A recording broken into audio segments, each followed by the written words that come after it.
семьи, но и всего нашего прекрасного народа. Вот. Бузы, они на самом деле очень просты в приготовлении, да.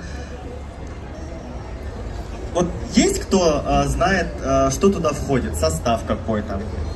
Лук, мясо и мука.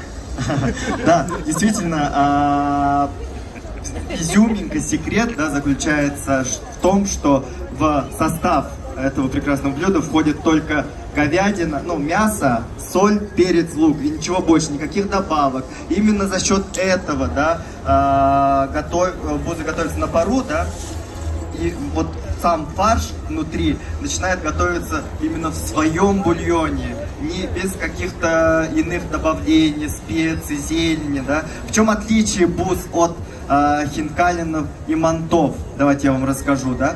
Я рассказываю так, Костян. Бузы — это прародитель всех хинкалинов, мантов.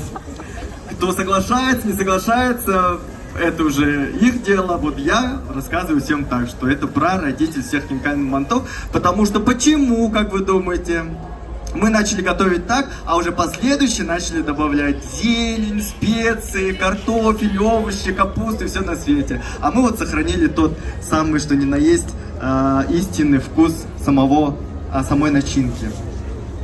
Вот. Есть еще такая... Вот в этом как раз-таки заключается, да, сам секрет этого прекрасного блюда. Есть такая небольшая легенда.